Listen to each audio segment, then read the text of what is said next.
যখন কোনো কম, যখন কোনো সম্প্রদায় কোনো একটি মজলিসে বসে, কোনো একটি সভায় বসে আল্লাহ রাব্বুল আলামিনকে স্মরণ করে, তখন ইল্লা হাফাতহুমুল মালাইকা, ফেরেশতাগণ তাদেরকে চতুর্দিক থেকে ঘেরে নেন।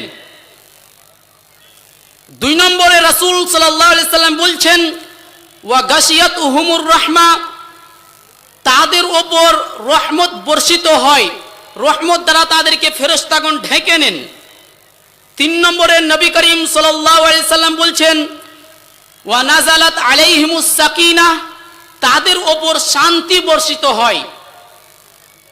4 নম্বরে নবী করিম সাল্লাল্লাহু আলাইহি সাল্লাম বলছেন যে যেই সব ব্যক্তি মাজলিসে বসে থাকে সেই সব ব্যক্তির নাম ফেরেশতাগণ আল্লাহ সুবহানাহু ওয়া তাআলার নিকটে নেয় এবং আল্লাহ রাব্বুল আলামিনকে বলে যে আল্লাহ, আজকে অমুক ব্যক্তি মাজলিসে বসে আছে।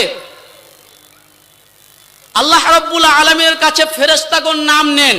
আজকে যদি আপনাদের আমি কয়েকজনের নাম নিই তাহলে আপনারা খুব আনন্দ হয়ে যাবেন, কিন্তু ফেরেশতাগণ আপনাদের নাম নিচ্ছে কার কাছে?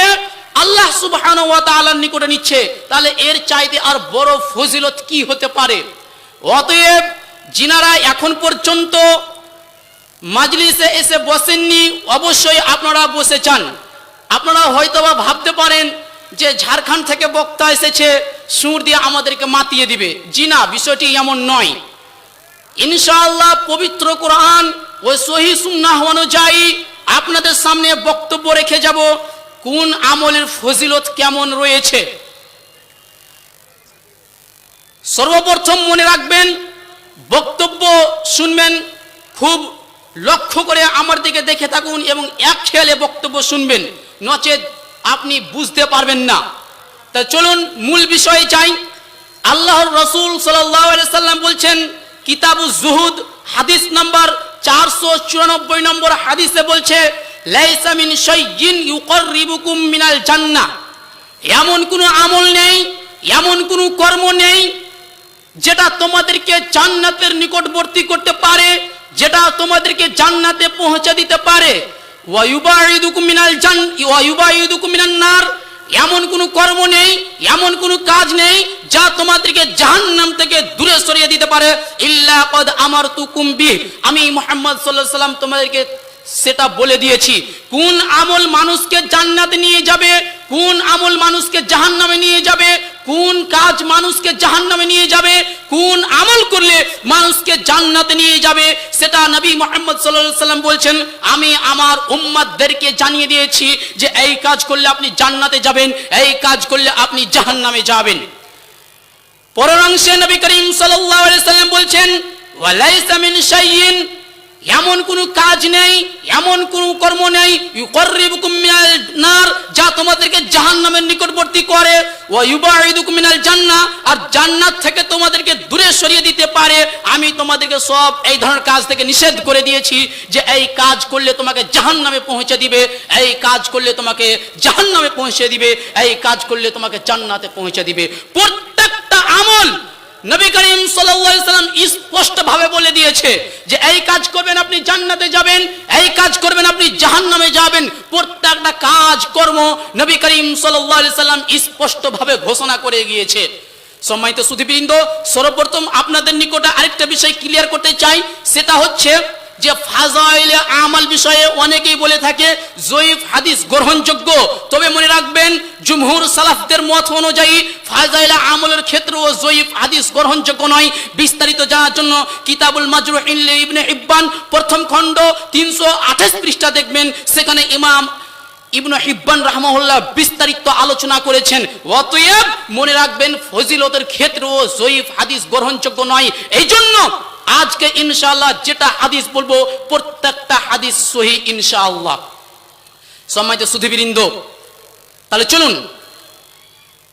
আল্লাহর নবী সাল্লাল্লাহু আলাইহি সাল্লাম বলছেন, আয়েশা রাদিয়াল্লাহু তাআলা আনহা তিনি হাদিস বর্ণনা করছেন, আল্লাহর নবী সাল্লাল্লাহু আলাইহি সাল্লাম বলছেন, সহিহ বুখারী হাদিস নাম্বার 4937 নম্বর হাদিস, মিশকাতুল মাসাবি হাদিস নাম্বার 2112 নম্বর হাদিস, নবী করিম সাল্লাল্লাহু আলাইহি সাল্লাম বলছেন আল মাহিরু বিল কুরআন, কুরআন মাজিদের দক্ষ ব্যক্তি, যেই ব্যক্তি সঠিকভাবে কোরআন পড়তে পারে, মা'আস সাফারাতিল কিরামিল বারারা, তারা সম্মানিত ফেরেশতাদের সাথে থাকবে।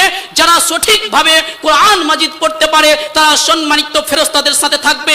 পরের অংশে নবী করিম সাল্লাল্লাহু আলাইহি সাল্লাম বলছেন ওয়াল্লাযী ইয়াকরাউহু ইয়াতাতাউহু ফীহি, আর যেই ব্যক্তি কোরআন মাজিদ সঠিকভাবে পড়তে পারে না, বিশুদ্ধভাবে পড়তে পারে না, নবী মুহাম্মদ সাল্লাল্লাহু আলাইহি সাল্লাম বলছেন ওয়া হুয়া আলাইহি শাক্কুন, তার জন্য কোরআন মাজিদ পড়া খুবই কষ্ট হয়ে যাচ্ছে। টেনে হেঁচড়ে কোরআন মাজিদ পড়ছে, চেষ্টা করছে, কোরআন মাজিদ পড়ার জন্য চেষ্টা করছে। এই যে চেষ্টা করছেন, নবী করিম সাল্লাল্লাহু আলাইহি সাল্লাম বলছেন লাহু আজরান, তার জন্য দুইটি নেকি রয়েছে, তার জন্য দুইটি নেকি রয়েছে। সুবহানাল্লাহ, ফজিলত দেখেন।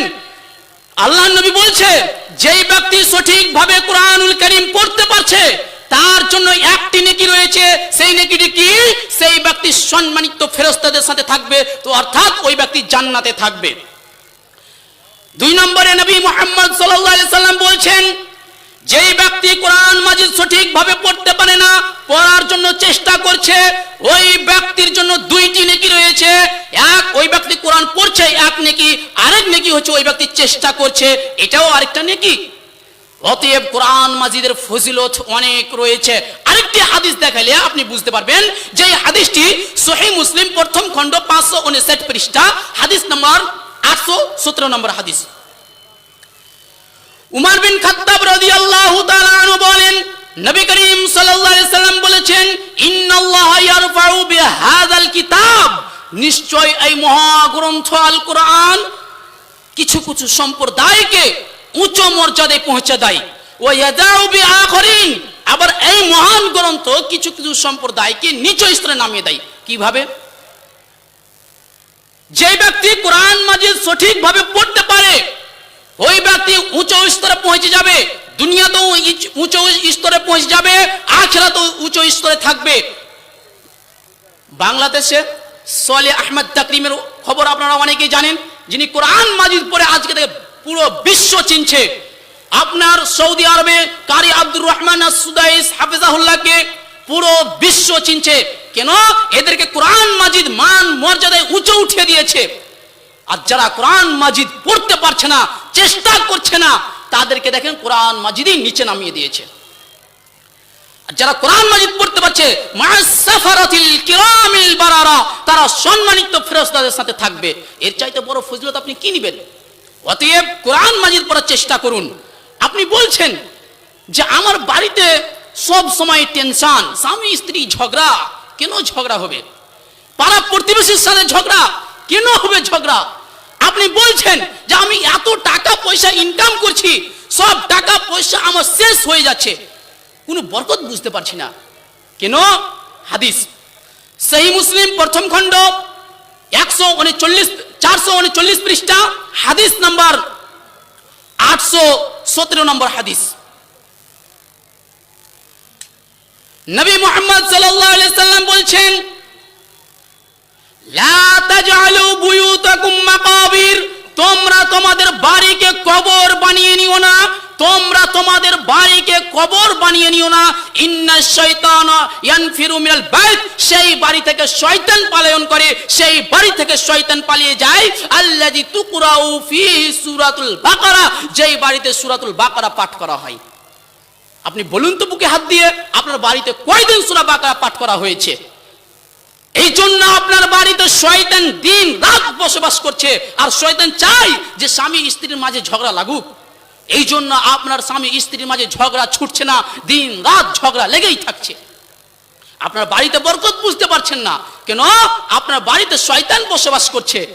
অতএব বাড়িতে আপনি সূরাতুল বাকারা পাঠ করুন, কিছুদিনের মধ্যেই আপনি ফলাফল বুঝতে পারবেন ইনশাআল্লাহ। আপনার বাড়ি থেকে শয়তান পলায়ন করবে, আপনি নিশ্চয়ই খুব তাড়াতাড়ি ফলাফল বুঝতে পারবেন। সম্মানিত সুধীবৃন্দ, কোরআন মাজিদের ফজিলত অনেক রয়েছে, কোরআন মাজিদের ফজিলত অনেক রয়েছে। একটা হাদিস উল্লেখ করছি, যেই হাদিসটি সুনানে তিরমিজির মধ্যে রয়েছে, হাদিস নাম্বার 2910 নম্বর হাদিস।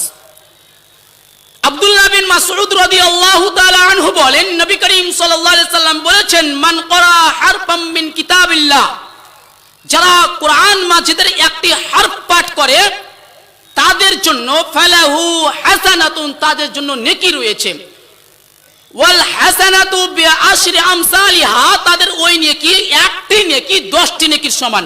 সুবহানাল্লাহ। আপনি একটা কোরআন মাজিদের অক্ষর পড়ছেন, একটা অক্ষরের বিনিময়ে আপনি 10টি নেকি পাচ্ছেন। তারপরে নবী মুহাম্মদ সাল্লাল্লাহু আলাইহি ওয়াসাল্লাম বলছেন, ওয়ালা আকুলু, আমি বলি না আলিফ লাম মিম হারফুন, আলিফ লাম মিম একটি হরফ, আমি এই কথা বলি না, ওয়ালাকিন আলিফুন হারফুন ওয়া লামুন হারফুন ওয়া মিমুন হারফুন। নবী মুহাম্মদ সাল্লাল্লাহু আলাইহি ওয়াসাল্লাম বলছেন, আমি বলছি আলিফ একটি হরফ, লাম একটি হরফ, মিম একটি হরফ, এই যে এই তিনটি আপনি পাঠ করলেন, আপনি 30টি নেকি পাবেন। পৃথিবীর বুকে হাজারো গ্রন্থ আছে, পৃথিবীর বুকে হাজারো গ্রন্থ আছে, কিন্তু এমন কোন গ্রন্থ নেই যে গ্রন্থ পড়তে গেলে আপনি নেকি পাবেন। কিন্তু এমন গ্রন্থ মহান কোরআন, যে কোরআন আপনি পড়তে গেলে প্রতিটি অক্ষরে 10টি করে নেকি পাচ্ছেন। সুবহানাল্লাহ। এর চাইতে ফজিলত আপনি কি নিতে পারেন? দেখবেন, আরেকটু দেখুন, কোরআন কারীমের কথা ফজিলত রয়েছে, আরেকটু দেখুন। সুনানে তিরমিজি হাদিস নাম্বার 2914 নম্বর হাদিস। আল্লাহর নবী সাল্লাল্লাহু আলাইহি সাল্লাম বলছেন, ইউকালু লিসাহিবিল কুরআন, যারা দুনিয়াতে কোরআন মাজিদ পাঠ করেছে, যারা দুনিয়াতে কোরআন মাজিদ পড়েছে, তাদেরকে কিয়ামতের মাঠে বলা হবে, ইকরা, তুমি কোরআন মাজিদ পড়ো, ওয়ারতাকি, এবং তুমি তোমার উচ্চ স্তরে পৌঁছাতে থাকো, ওয়ারাত্তিল, এবং স্পষ্টভাবে কোরআন মাজিদ পড়তে থাকো, মাখরাজের সাথে কোরআন মাজিদ পড়তে থাকো, এবং নিজের স্থানে তুমি পৌঁছাতে থাকো, অর্থাৎ তুমি জান্নাতে উচ্চ মর্যাদায় পৌঁছাতে থাকো। কামা কুনতা তুরাত্তিলু ফিদ দুনিয়া, যেমন তুমি দুনিয়াতে কোরআন মাজিদ পাঠ করতে স্পষ্টভাবে মাখরাজ সহকারে, যেমন তুমি কোরআন মাজিদ পাঠ করতেন, ঠিক আজকে কিয়ামতের মাঠে তুমি কোরআন মাজিদ পাঠ করো এবং জান্নাতের উচ্চ স্তরে পৌঁছে যাও। সুবহানাল্লাহ। তাহলে দেখেন, কোরআন মাজিদ পাঠ করার ফলাফল দেখেন, যে শেষ পর্যন্ত বান্দা জান্নাতে সবচেয়ে উচ্চ মর্যাদা পাচ্ছে। সুবহানাল্লাহ। তাহলে কোরআন মাজিদের ফজিলত অনেক রয়েছে। আরেকটি হাদিস, আল্লাহর নবী সাল্লাল্লাহু আলাইহি সাল্লাম বলেছেন, মান হাফিজা আশরা আয়াতিন মিন আউয়ালি সূরাতিল কাহফি, যেই ব্যক্তি সূরাতুল কাহফের প্রথম 10টি আয়াত মুখস্থ করবে, যেই ব্যক্তি সূরাতুল কাহফের প্রথম 10টি আয়াত মুখস্থ করবে, সহিহ মুসলিমের হাদিস, প্রথম খণ্ড 555 পৃষ্ঠা, হাদিস নাম্বার 809, এবং মিশকাতুল মাসাবি হাদিস নাম্বার 2113 নম্বর হাদিস। রাসূল সাল্লাল্লাহু আলাইহি সাল্লাম বলছেন, যেই ব্যক্তি সূরাতুল কাহফের প্রথম 10টি আয়াত মুখস্থ করবে, উসিমা মিন ফিতনাতি দাজ্জাল, মিশকাতে রয়েছে, আবার সহিহ মুসলিমে রয়েছে, উসিমা মিনাদ দাজ্জাল, তাকে দাজ্জালের ফিতনা থেকে বাঁচিয়ে নেওয়া হবে, তাকে দাজ্জালের ফিতনা থেকে নিরাপদে রাখা হবে। সুবহানাল্লাহ। যেই দাজ্জাল নিজেকে আল্লাহ দাবি করবে, এই দাজ্জালের ফিতনা থেকে আপনাকে রক্ষা করে নেওয়া হবে। এর চাইতে ফজিলত আপনি কি নেবেন? অথচ আজকে মুসলিম সমাজ কোরআন মাজিদ সঠিকভাবে পড়তে পারছে না, অথচ আপনার উচিত ছিল যে কোরআন মাজিদটাকে সঠিকভাবে পড়া। সম্মানিত সুধীবৃন্দ, এছাড়াও পবিত্র কোরআনের অনেক ফজিলত রয়েছে। চলুন আরেকটি হাদিস আপনার সামনে উল্লেখ করছি, যে হাদিসটি আপনি পাবেন সুনানুদ দারিমি হাদিস নাম্বার 3434 নম্বর হাদিস, যে আল্লাহর নবী আব্দুল্লাহ বিন আব্বাস রাদিয়াল্লাহু তাআলা আনহু বলছেন, মান ক্বারা ইয়াসিন, যেই ব্যক্তি সূরা ইয়াসিন পাঠ করবে, হিনা ইউসবিহ, সকালে যেই ব্যক্তি সূরা ইয়াসিন পাঠ করবে, তাকে সন্ধ্যা পর্যন্ত তার সমস্ত কাজ আসান হয়ে যাবে, সন্ধ্যা পর্যন্ত তার সমস্ত কাজ আসান হয়ে যাবে। তারপরে আব্দুল্লাহ বিন আব্বাস রাদিয়াল্লাহু তাআলা আনহু বলছেন, যেই ব্যক্তি সন্ধ্যার সময় সূরা ইয়াসিন পাঠ করবে, তার সকাল পর্যন্ত সমস্ত কাজ আসান হয়ে যাবে, সমস্ত কাজ সহজ হয়ে যাবে। এই হাদিসটি একদম জুমহুর সালাফগণের নিকটে হাসান হাদিস, এই হাদিসটি আমলযোগ্য হাদিস, যেটা হাফেজ জুবাইর আল জাই রাহমাহুল্লাহ তিনার পত্রিকা রয়েছে, সেখানে স্পষ্ট এই হাদিসটিকে নিয়ে আলোচনা করেছে। মোটামুটি 13 জন সালাফের কওল উল্লেখ করে বলেছেন এই হাদিসটি হচ্ছে হাসান হাদিস, অতএব এই হাদিসটি গ্রহণযোগ্য। চলুন আরেকটি হাদিস দেখি। আব্দুল্লাহ বিন মাসউদ রাদিয়াল্লাহু তাআলা আনহু বলছেন, ইসবাতু আযাবিল কবর লিল বাইহাকি, হাদিস নাম্বার 45 নম্বর হাদিস, যে যেই ব্যক্তি সূরাতুল মুলক পাঠ করবে তাকে কবরের শাস্তি থেকে বাঁচিয়ে নেওয়া হবে। যেই ব্যক্তি সূরাতুল মুলক, তাবারাকাল্লাযী বিয়াদিল মুলক, এই সূরাটি যেই ব্যক্তি পাঠ করবে তাকে কবরের শাস্তি থেকে বাঁচিয়ে নেবে। সুবহানাল্লাহ, এত বড় ফজিলত। এই হাদিসের আরেকজন রাবী খালিদ বিন মা'দান, তিনি বলছে, যেটা সুনানুদ দারিমির মধ্যে হাদিস রয়েছে, হাদিস নাম্বার 3417 নম্বর হাদিস, যে খালিদ বিন মা'দান যিনি 103 হিজরিতে মৃত্যুবরণ করেন, তিনি বলছেন যে আমি প্রত্যেক রাত্রে শোয়ার সময় সূরাতুস সাজদা এবং সূরাতুল মুলক পাঠ করতাম। তার কারণ হচ্ছে এই যে এই সূরা মানুষের জন্য কিয়ামতের মাঠে সুপারিশ করবে এবং কবরের আযাব থেকে রক্ষা করবে।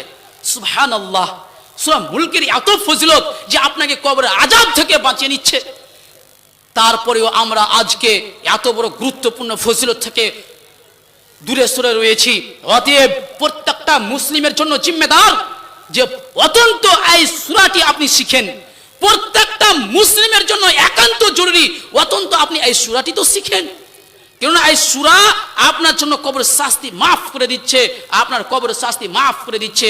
অতএব এই সূরার ফজিলত অনেক রয়েছে। সম্মানিত সুধীবৃন্দ, এছাড়াও অনেক ফজিলত রয়েছে।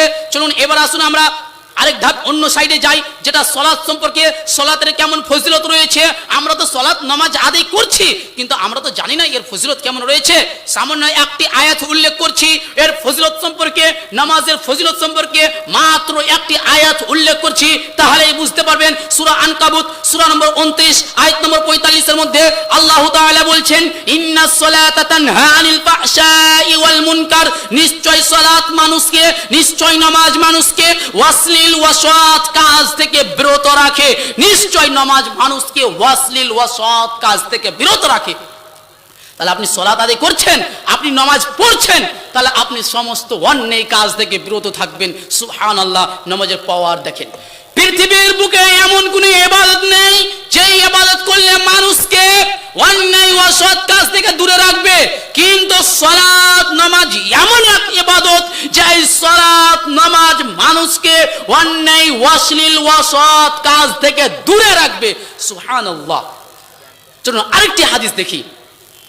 হাদিসটি পাবেন মুখতাসার তারিখে দামিস্ক 4 খণ্ড 195 পৃষ্ঠা এবং সহিহ বুখারী হাদিস নম্বর 1397 নম্বর হাদিস। আবু হুরায়রা রাদিয়াল্লাহু তাআলা আনহু বলেন, একজন গ্রাম্য ব্যক্তি, একজন বিদুইন ব্যক্তি নবী করিম সাল্লাল্লাহু আলাইহি সাল্লামের নিকটে আসছেন। নবী করিম সাল্লাল্লাহু আলাইহি সাল্লামকে এসে বলছেন, আল্লাহর রাসূল দুল্লানি আলা আমালিন ইদা আমিলতু দাখালতুল জান্নাহ। আল্লাহ রাসূল, আপনি আমাকে এমন আমলের কথা বলুন, এমন কর্মের কথা বলুন যে আমলটি করলে, যেই কর্মটি করলে আমি জান্নাতে প্রবেশ করব। আল্লাহ রাসূল সাল্লাল্লাহু আলাইহি সাল্লাম, আপনি আমাকে এমন আমলের কথা বলুন, আপনি আমাকে এমন কর্মের কথা বলুন যেই আমলটি করলে, যেই কাজটি করলে আমি জান্নাতে প্রবেশ করব। তখন নবী মুহাম্মদ সাল্লাল্লাহু আলাইহি সাল্লাম বলছেন, তা'বুদুল্লাহ, নাম্বার 1 আল্লাহর ইবাদত করবে, আল্লাহর ইবাদত করবে। নাম্বার 2 লা তুশরিকু বিল্লাহি শাইআ, আল্লাহর সাথে কোনো কিছুকে শরীক করবে না। আপনি আল্লাহর আনুগত্য করছেন, আল্লাহর ইবাদত করছেন, আল্লাহর ইবাদত করার সাথে সাথে যদি আপনি অন্য কাউকে শরীক করেন, আমল বাতিল হয়ে যাবে। সূরা মুহাম্মদ সূরা নম্বর 47 আয়াত নম্বর 33 এর মধ্যে আল্লাহ তাআলা বলছেন, ইয়া আইয়ুহাল্লাযীনা আমানু, হে ঈমানদারগণ, আতিউল্লাহ, তোমরা আল্লাহর আনুগত্য করো, ওয়া আতিউর রাসূল, তার রাসূলের আনুগত্য করো, ওয়ালা তুবতিলু আমালাকুম, তোমরা তোমাদের আমলকে নষ্ট করো না, তোমরা তোমাদের আমলকে বাতিল করো না। তাহলে বোঝা যাচ্ছে আল্লাহ ছাড়া যদি অন্য কারো ইবাদত করেন, আল্লাহর ইবাদতের সাথে সাথে যদি অন্য কাউকে শরীক করে দেন, তাহলে আপনার আমল বাতিল হয়ে যাবে, আপনার আমল নষ্ট বিনষ্ট হয়ে যাবে।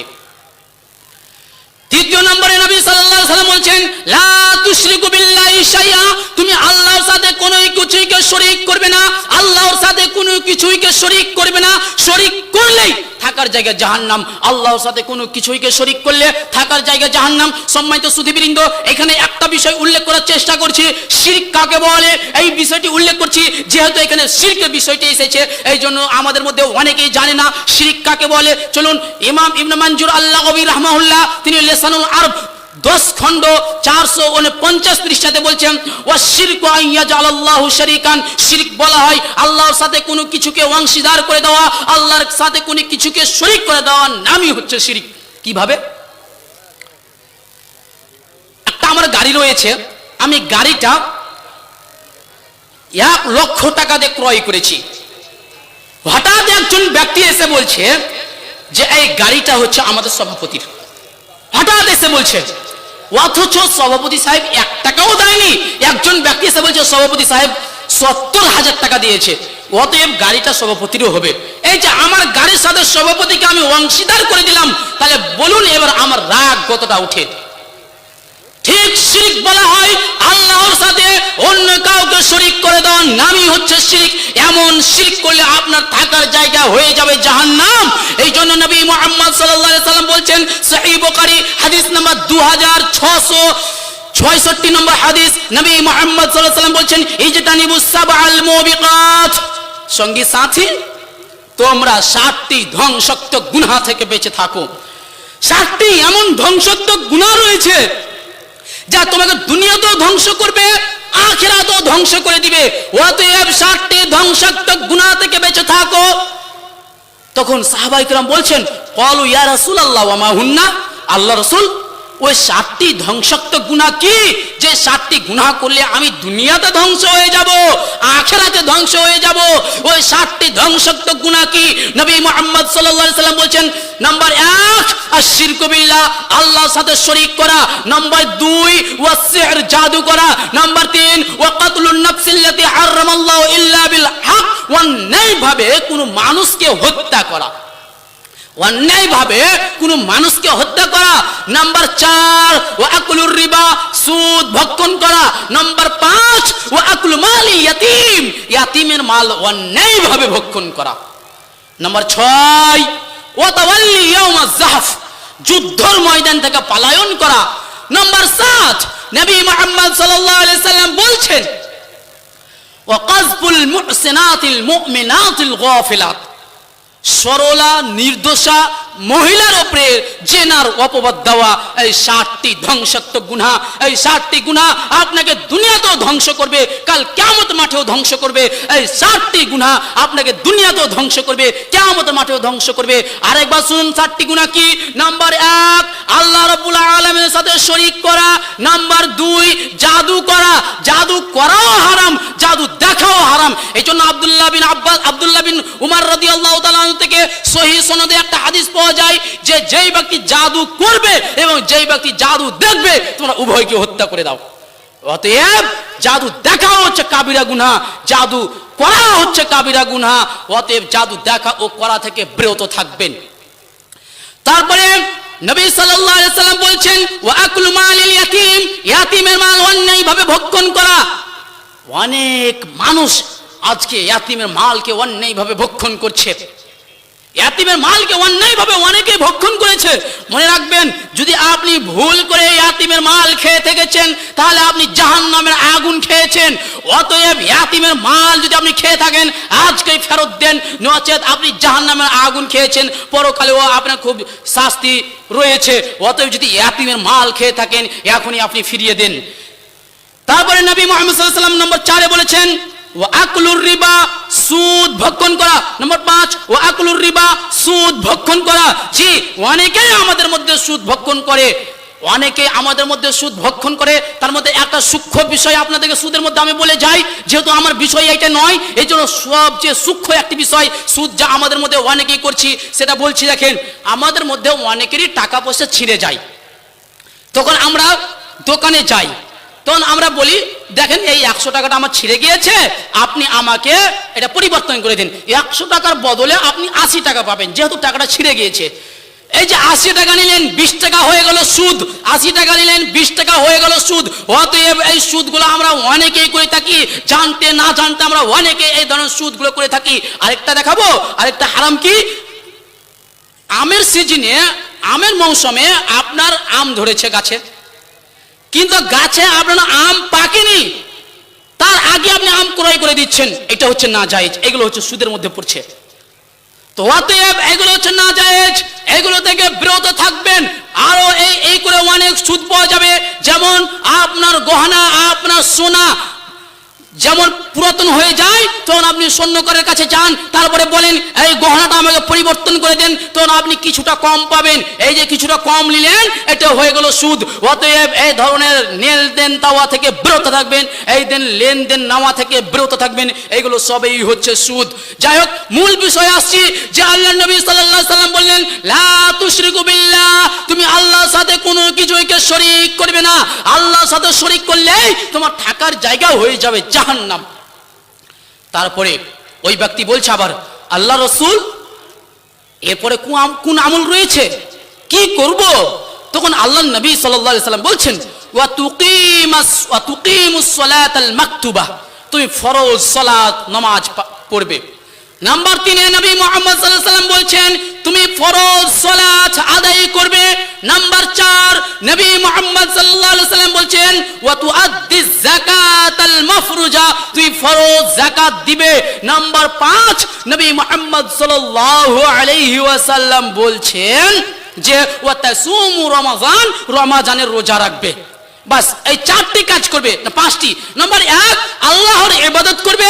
নাম্বার 2 আল্লাহর ইবাদত করার সাথে সাথে কোনো কিছুকে শরীক করবে না। নাম্বার 3 নবী মুহাম্মদ সাল্লাল্লাহু আলাইহি ওয়াসাল্লাম বলছেন তুমি সালাত নামাজ আদায় করবে।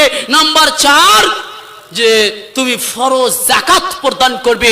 নাম্বার 5 তুমি রমজানের রোজা রাখবে। বাস এতটুকুই করবেন।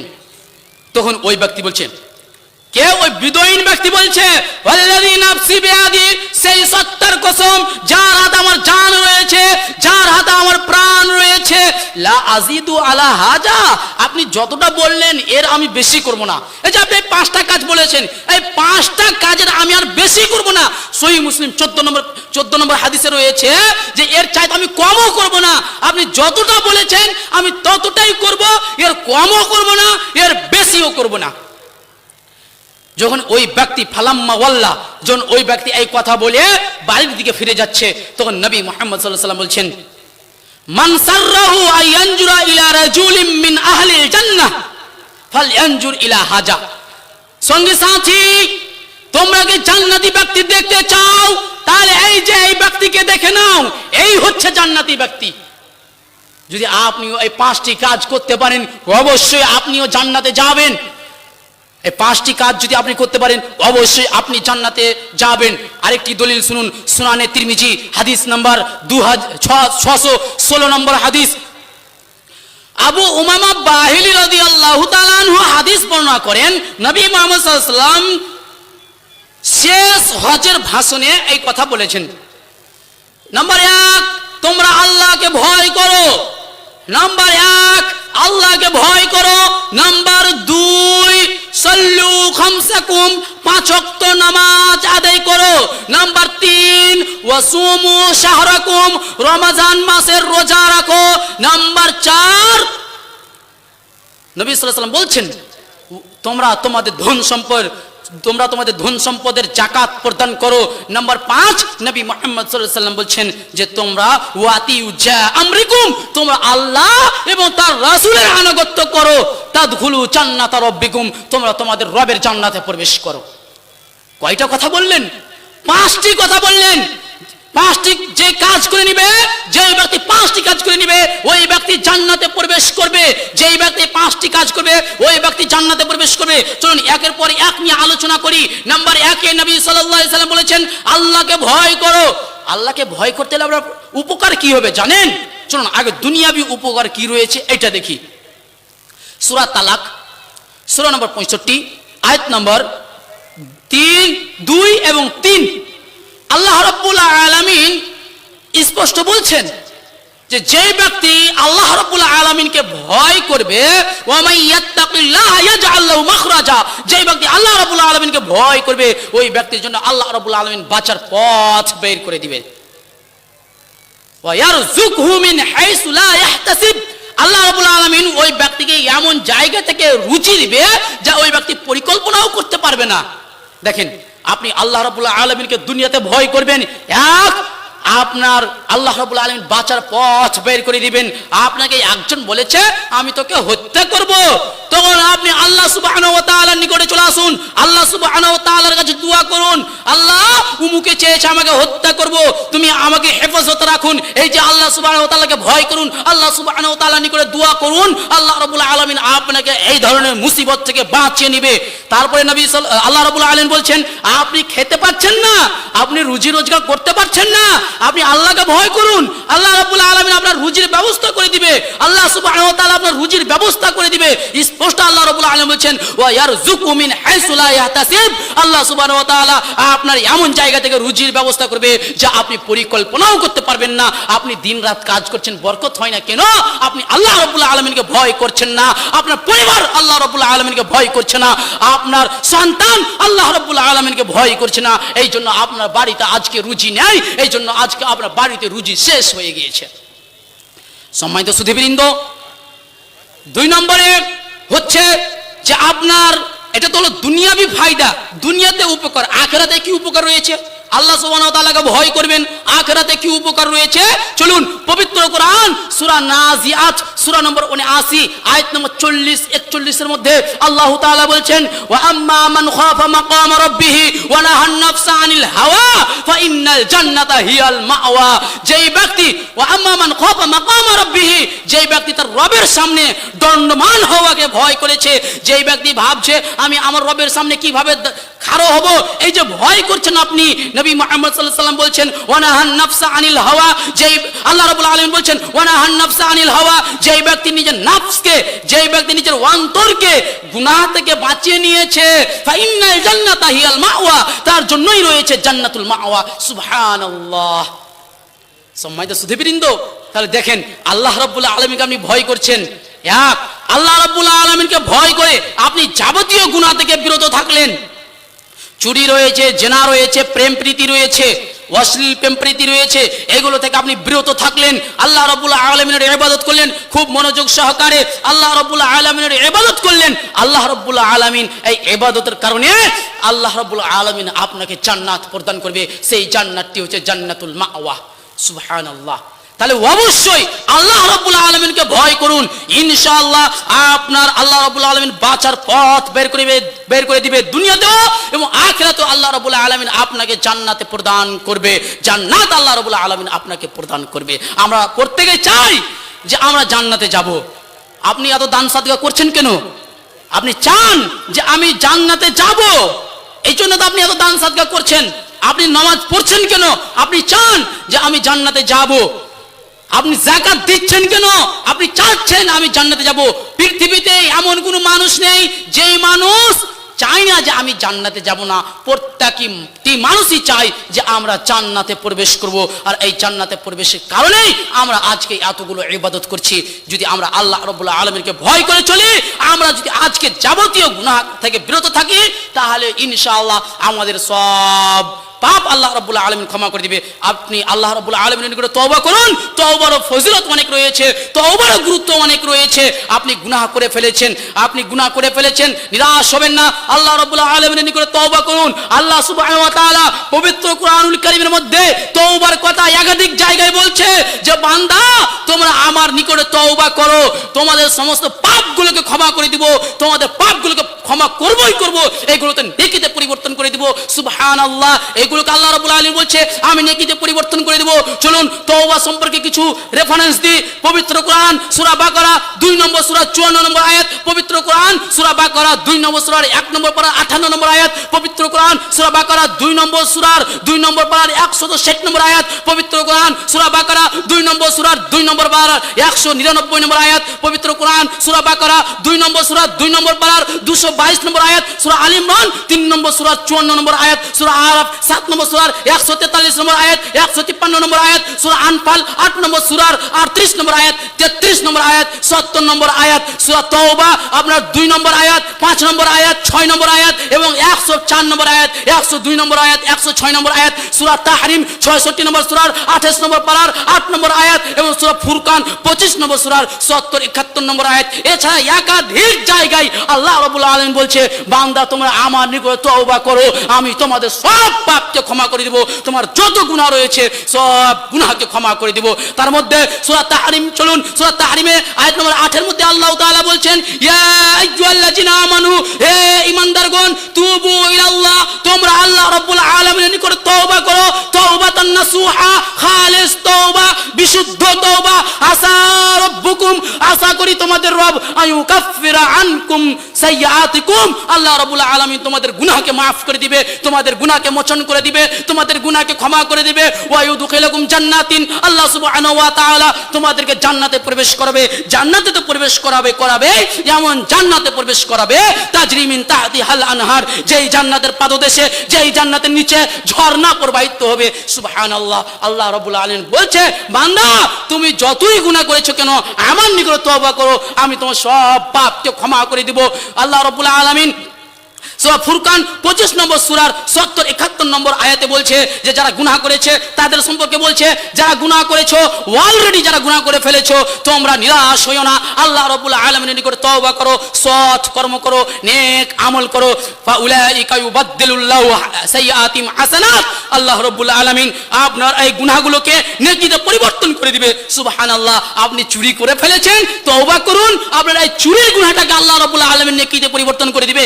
আপনি জেনা করে ফেলেছেন, আল্লাহ সুবহানাহু ওয়া তাআলার নিকট তওবা করুন, আপনার এই জেনার গুনাহটাকে নেকিতে পরিবর্তন করে দিবে। সুবহানাল্লাহ, এর চাইতে ফজিলতপূর্ণ আমল আর কি হতে পারে? বলুন, এর চাইতে ফজিলতপূর্ণ আমল কি হতে পারে? আপনি কি আয়াতটি নিয়ে চিন্তা ভাবনা করেছেন? চলুন গভীর মনোযোগে যাই, খুব মনোযোগ সহকারে বক্তব্য শুনতে হবে, যেহেতু শেষে আমরা চলে এসেছি, এই জন্য খুব সুন্দরভাবে আমার দিকে লক্ষ্য করে থাকুন এবং বক্তব্য শুনুন। এই আয়াতটি নিয়ে চিন্তা ভাবনা করে আমি আমার বক্তব্য শেষ করে নিব, যেহেতু আমার সময় হয়ে গিয়েছে। চলুন, আল্লাহ রাব্বুল আলামিন বলছেন, ইয়া আইয়ুহাল্লাযিনা আমানু, হে ঈমানদারগণ, তুবু ইলাল্লাহ, তোমরা আল্লাহ সুবহানাহু ওয়া তাআলার নিকট তওবা করো, তাওবাতান নাসুহা, খালিস তওবা। খালেস তওবা কাকে বলে? যেই গুনাহ করেছেন সেই গুনার ওপর অপমানিত, লজ্জিত, লঞ্চিত হওয়ার নামই হচ্ছে খালেস তওবা। 1 নাম্বার 2, যেই গুনাহ করেছেন সেই গুনাহকে পরবর্তীতে না করার নামই হচ্ছে খালেস তওবা। যদি আপনি এমন তওবা করতে পারেন, আল্লাহ রাব্বুল আলামিন আপনার গুনাহকে ক্ষমা করে দিবে। আল্লাহ রাব্বুল আলামিন বলছেন, আসা রাব্বুকুম, আশা করি তোমাদের রব, আইয়ুকাফিরা আনকুম সাইয়্যাতিকুম, তোমাদের গুনাহগুলোকে ক্ষমা করে দিবে। শুধু গুনাহ ক্ষমা করে দিবে তাই নয়, সূরা ফুরকান 70 নম্বর আয়াতটি দেখুন, সেখানে বলছে যে সেই গুনাহগুলোকে ফাউলাইকা ইউবাদদিলুল্লাহু সাইয়্যাতিহিম হাসানাত, এই গুনাহগুলোকে আল্লাহ রাব্বুল আলামিন নেকিতে পরিবর্তন করে দিবে। সুবহানাল্লাহ। তারপরে নবী সাল্লাল্লাহু, আল্লাহ রাব্বুল আলামিন বলছেন, আপনি যে গুনাহ করলেন, তওবা করলেন, আপনার নেকি যে হয়ে গেল, অলরেডি অনেক নেকি হয়ে গিয়েছে, তওবা করেছেন। তারপরে আল্লাহ রাব্বুল আলামিন বলছেন যে আল্লাহ রাব্বুল আলামিন ওয়া ইউদখিলুকুম জান্নাতিন তাজরি মিন তাহতিহাল আনহার, আল্লাহ রাব্বুল আলামিন আপনাকে জান্নাতে প্রবেশ করাবে। শুধু কি জান্নাতে প্রবেশ করাবে যে আমি আমার বান্দাকে জান্নাতে প্রবেশ করে দিলাম আর আমার বান্দার জন্য এটাই যথেষ্ট? জি না, আল্লাহ রাব্বুল আলামিন বলছেন তাজরি মিন তাহতিহাল আনহার, এমন জান্নাতে প্রবেশ করাবে, এমন জান্নাতে প্রবেশ করাবে যেই জান্নাতের পাদদেশে ঝর্ণা প্রবাহিত হবে, যাতে করে বান্দা খুশি হয়ে যায়। সুবহানাল্লাহ, এত গুরুত্বপূর্ণ ফজিলত আর কি হতে পারে? এর ফজিলত অনেক রয়েছে। অতএব আপনি আমল করার চেষ্টা করুন। যে সব ফজিলতের কথা বললাম, যে সব ফজিলতের কথাগুলো আপনাদের সামনে উল্লেখ করলাম, পবিত্র কোরআন ও সহিহ হাদিস অনুযায়ী যে কথাগুলো আপনার সামনে উল্লেখ করলাম, আল্লাহ সুবহানাহু ওয়া তাআলার নিকটে দোয়া করি, হে আল্লাহ, তুমি আমাদের প্রত্যেককে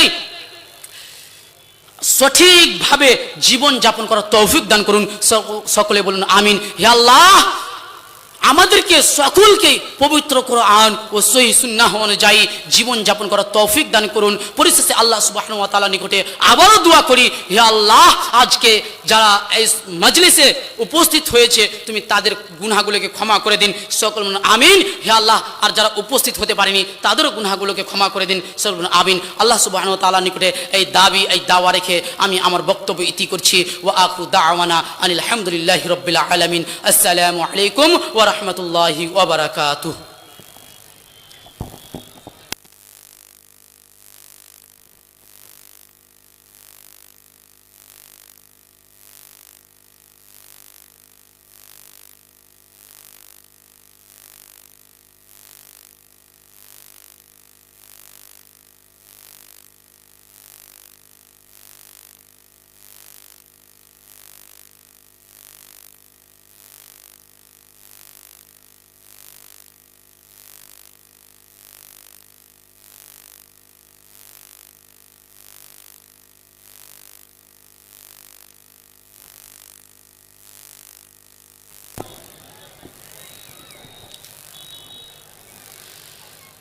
যাই হোক, সভাপতি সাহেব আমাকে আরো 15 মিনিট সময় দিয়েছে, আলহামদুলিল্লাহ, সকল আলহামদুলিল্লাহ।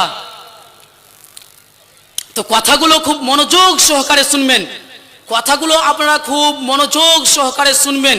চলুন আর কি ফজিলত রয়েছে সেটার দিকে যাই। যে হাদিসটি পাঠ করছিলাম আপনার সুনানে তিরমিজির 616 নম্বর হাদিস, ওই হাদিসটির কিছু অংশ বাকি রয়েছে। যে আল্লাহ নবী সাল্লাল্লাহু আলাইহি ওয়াসাল্লাম বলছেন যে সল্লু খামসাকুম, তোমরা 5 ওয়াক্ত সালাত নামাজ আদায় করো। 5 ওয়াক্ত নামাজ যদি আপনি আদায় করেন তাহলে আপনি অবশ্যই নাজাত পাবেন। যে 5টি কথা আল্লাহ নবী সাল্লাল্লাহু আলাইহি সাল্লাম বলেছেন, ওই 5টি কর্মের মধ্যে একটি হচ্ছে সালাত। সালাতের ফজিলত অনেক, সালাতের গুরুত্ব অনেক। তার মধ্যে সহিহ বুখারী হাদিস নম্বর 634 নম্বর হাদিসটি খুলবেন, যে নবী মুহাম্মদ সাল্লাল্লাহু আলাইহি সাল্লাম বলছেন, একজন ব্যক্তির সামনে আপনার একটা নহর রয়েছে, একটা নদী নালা রয়েছে। সেই নদী নালাতে একজন ব্যক্তি দিন রাত 5 বার গোসল করছে। আচ্ছা বলুন তো, হাল ইয়াবকা মিন দারানি শাই, আল্লাহ রাসূল সাহাবাদেরকে বলছে ওর শরীরে কি কোনো প্রকারের আপনার দুর্গন্ধ থাকতে পারে? সাহাবায়ে কেরাম বলছেন লা ইয়াবকা মিন দারানি শাই, জি আল্লাহ রাসূল, ওই ব্যক্তির শরীরে কোনো প্রকারের দুর্গন্ধ থাকতে পারে না, ওই ব্যক্তির শরীরে কোনো প্রকারের দুর্গন্ধ থাকবে না। তখন নবী করিম সাল্লাল্লাহু আলাইহি সাল্লাম বলছেন, এটাই হচ্ছে 5 ওয়াক্ত সালাতের উদাহরণ। যে আপনি যদি 5 ওয়াক্ত সালাত নামাজ আদায় করেন তাহলে আপনারও সমস্ত গুনাহ ঝরে যাবে, আপনারও সমস্ত গুনাহ মাফ হয়ে যাবে। আমরা চলতে ফিরতে অনেকেই গুনাহ করে থাকছি, যদি আপনি 5 ওয়াক্ত সালাত নামাজ আদায় করেন অত্যন্ত আপনি গুনাহ থেকে বাঁচতে পারবেন। আবার আপনি বলবেন যে আমি তো গুনাহ করছি, আমি সুদও খাচ্ছি, নামাজও পড়ছি, আমি জিনাও করছি, নামাজও পড়ছি, তাহলে কি আল্লাহ রাব্বুল আলামিন আমার এইগুলোকে মানে আমার এই নামাজ কি কাজে লাগবে? জি, নামাজটা আপনি অত্যন্ত পড়েই যান, ইনশাআল্লাহ এই নামাজের ফজিলতের কারণে, এই নামাজের গুরুত্বের কারণে একদিন একদিন আপনি অবশ্যই এই সুদগুলো ছেড়ে দিবেন। অবশ্যই আপনি নামাজ পড়তেই থাকুন, অবশ্যই আপনি নামাজ পড়তে থাকুন। নামাজ এমন এক ইবাদত যার কোনো বিকল্প চলে না, নামাজ এমন এক ইবাদত যার কোনো বিকল্প চলে না। তারপরে নবী মুহাম্মদ সাল্লাল্লাহু আলাইহি সাল্লাম বলছেন যে ওয়াতুআদ্দি যাকাতাল মাফরুজা, তুমি ফরজ যাকাত প্রদান করবে। নাম্বার 3, তুমি ফরজ যাকাত প্রদান করবে। আচ্ছা, আমাদের মধ্যে অনেকেই যাকাত প্রদান করেন না, কিন্তু মনে রাখবেন যাকাত প্রদান না করার আরেকটি শাস্তি হচ্ছে সহিহ ইবনে হিব্বান হাদিস নাম্বার 3434 নম্বর হাদিস। যদি আপনি যাকাত প্রদান না করেন আল্লাহ রাব্বুল আলামিন বৃষ্টি নাজিল করবেন না, বৃষ্টি বর্ষণ করবেন না। অতএব যাকাত প্রদান করেন। শুধু আল্লাহ রাব্বুল আলামিন বৃষ্টি নাজিল কেন করছে? পশু পাখিদের জন্য আল্লাহ রাব্বুল আলামিন বৃষ্টি নাজিল করছে। অতএব যাকাত দেওয়ার চেষ্টা করবেন। যাকাত না দিলে আপনি পরকালে খুব ক্ষতিগ্রস্ত হয়ে যাবেন। আরেকটা হাদিসে পাওয়া যায় যেটা সহিহ ইবনে হিব্বানের মধ্যে রয়েছে, যাকাত না দিলে আপনাকে জাহান্নামে যেতে হবে। অতএব ফরজ যাকাত অস্বীকার করবেন না, ফরজ যাকাত প্রদান করবেন। তারপরে নবী সাল্লাল্লাহু আলাইহি সাল্লাম বলছেন তুমি রমজান মাসের রোজা রাখবে, এই রমজান মাসের রোজার ফজিলত অনেক রয়েছে, যেটা ইতিপূর্বে আলোচনা করেছি। এর ফলাফল হচ্ছে জান্নাত। তারপরে সর্বশেষ যেটা হচ্ছে এটাই আসুন যে ওয়াতিউ যা আমরিকুম, তোমরা আল্লাহর এবং তার রাসূলের আনুগত্য করবে, তাহলে তোমাদের পক্ষে নাজাত সম্ভব। যদি আল্লাহ এবং তার রাসূলের আনুগত্য না করো তাহলে নাজাত কখনোই সম্ভব হবে না। আল্লাহ ছাড়া যদি অন্য কারো আনুগত্য করেন মুক্তি পেতে পারেন না। আল্লাহ ছাড়া যদি কোনো পীর বাবার অনুকরণ করেন তাহলে আপনি মুক্তি পেতে পারেন না। আল্লাহ এবং তার রাসূলকে ফলো করুন, অবশ্যই আপনি জান্নাতে প্রবেশ করবেন। এগুলো হচ্ছে ফজিলতপূর্ণ আমল। চলুন আরেকটু ফজিলতপূর্ণ আমলের দিকে যাই। সহিহ বুখারীর সর্বশেষ নম্বর হাদিস চলে আসবেন। সর্বশেষ নম্বর হাদিসে নবী সাল্লাল্লাহু আলাইহি সাল্লাম বলছেন, সুবহানাল্লাহ ওয়াল হামদুলিল্লাহ, যে ব্যক্তি পাঠ করবে তার জন্য মিজানের পাল্লা নেকিতে পরিপূর্ণ হয়ে যাবে। সুবহানাল্লাহ। এগুলো হচ্ছে ফজিলতপূর্ণ আমল, অথচ আমরা এগুলো থেকে আজকে বঞ্চিত। এগুলো থেকে আজকে আমরা বঞ্চিত। তো আমরা চেষ্টা করব যে এই ধরনের আমলগুলো করার, আমরা এই ধরনের আমল করার চেষ্টা করবো। সুবহানাল্লাহ ওয়াল হামদুলিল্লাহ, এগুলো আমরা দিন রাত পাঠ করব। চলুন আরেকটু আমরা যাই। ফজিলত হচ্ছে আরেকটা, যেটা আপনি সুনানে তিরমিজির মধ্যে পাবেন, হাদিস নাম্বার 415 নম্বর হাদিস। আল্লাহর নবী সাল্লাল্লাহু আলাইহি সাল্লাম বলছেন যে যেই ব্যক্তি জোহরের আগে 4 রাকাত, পরে 2 রাকাত এবং মাগরিব সালাতের পরে 2 রাকাত এবং ফজরের আগে 2 রাকাত কিংবা পরে 2 রাকাত যেই ব্যক্তি পড়বে ওই ব্যক্তির জন্য জান্নাত রয়েছে। তো আপনি জোহরের আগে 4 রাকাত পড়বেন, পরে 2 রাকাত পড়বেন, 4 আর 2 6, আর আপনার মাগরিবের পরে 2 6, আর 6 আর 2 8, আর আপনি ফজরের পরে আগে 2 রাকাত পড়বেন, তাহলে হচ্ছে আপনার 10, আর ইশার সালাতের পরে 2 রাকাত 12 রাকাত। যেই ব্যক্তি এই 12 রাকাত সালাত আদায় করবে ওই ব্যক্তি জান্নাতে যাবে। নবী মুহাম্মদ সাল্লাল্লাহু আলাইহি সাল্লাম বলছেন, তাহলে এর চাইতে ফজিলতপূর্ণ আপনি কি নিতে পারেন? আজকে আমাদের মধ্যে অনেক যুবক যুবতী সালাত থেকে বঞ্চিত, নামাজ থেকে বঞ্চিত, নামাজ পড়ে না, আবার দাবি করে আমি মুসলিম। লজ্জা লাগে না? সালাত আদায় করেন না, নামাজ আদায় করেন না, আবার নিজেকে মুসলিম দাবি করেন। মনে রাখবেন, যারা শুধুমাত্র জুম্মার দিন সালাত আদায় করে, যারা শুধুমাত্র জুম্মার দিন সালাত আদায় করে, তাদের জন্য একটা খুব ভয়ঙ্কর হাদিস। হাদিস সহিহ বুখারী 6499 নম্বর হাদিস। নবী মুহাম্মদ সাল্লাল্লাহু আলাইহি ওয়াসাল্লাম বলেন, মান সাম্মা সাম্মা আল্লাহু বিহি, যেই ব্যক্তি কোন মানুষকে, যে ব্যক্তি এমন আমল করলো যে আমল করার কারণে মানুষ তার নাম করবে, ওই ব্যক্তিকে আল্লাহ রাব্বুল আলামিন দুনিয়াতে অপমানিত করে দিবে। এটা হচ্ছে শিরক। যেই ব্যক্তি, এটা হচ্ছে শিরকে আসগর তথা ছোট শিরক। যেই ব্যক্তি কোনো মানুষকে দেখানোর জন্য এমন আমল করলো যে আমল করার কারণে মানুষ এমন নাম করবে। দেখবেন অধিকাংশ মানুষ জুম্মার সালাত আদায় করতে যায়, যারা শুধুমাত্র জুম্মার দিন সালাত আদায় করে তারা জুম্মার নামাজ আদায় করতে যায়, তার একটাই উদ্দেশ্য, আজকে যদি আমি জুম্মার সালাত আদায় না করতে যাই, আজকে যদি আমি জুম্মার নামাজ না পড়তে যাই, তাহলে অনেকে আমাকে অনেক কথা বলবে। এই তুই মুসলিম হয়েও জুম্মার সালাতটা ছেড়ে দিলি, মুসলিম হয়েও জুম্মার নামাজটা ছেড়ে দিলি, এই যে আমাকে অনেক কথা বলবে। তারপরের অংশে নবী করিম সাল্লাল্লাহু আলাইহি ওয়াসাল্লাম বলেন, ও মা ইউরাইল্লাহু বিহি, আর যেই ব্যক্তি এমন আমল করলো যে আমি এই জুম্মার নামাজটা আদায় করতে গেলাম, এই জুম্মার নামাজটা আদায় করতে গেলাম, মানুষ দেখবে যে অমুক ব্যক্তি জুম্মার সালাত আদায় করতে এসেছে, অমুক ব্যক্তি জুম্মার নামাজ আদায় করেছে। আপনি শিরকে আসগারের মধ্যে শামিল হয়ে গেলেন, শিরকে আসগারের মধ্যে আপনি ঢুকে গেলেন। ওয়া মা ইউরাইল্লাহু বিহি, আপনি যদি কোনো আমল করেন দেখানোর জন্য, ওই আমলটাকে আল্লাহ রাব্বুল আলামিন মানুষের সামনেই দেখিয়ে দিবে। কোনো ফলাফল পাবেন না, কোনো নেকি পাবেন না, কোনো ফলাফল পাবেন না, কোনো নেকি পাবেন না। অনেক যুবক শুধুমাত্র জুম্মার সালাত আদায় করছে। তবে এই কথা মনে রাখবেন যে যারা সালাত আদায় করে না, যারা নামাজ আদায় করে না, এই বিষয়টা নিয়ে সালাফদের মধ্যে 2টি কল পাওয়া যায়। যারা নামাজ পড়ে না তাদেরকে একদল সালাফ স্পষ্ট কাফের বলেছে, যারা নামাজটা পড়ে না তাদেরকে একদল সালাফ স্পষ্ট কাফের বলেছে।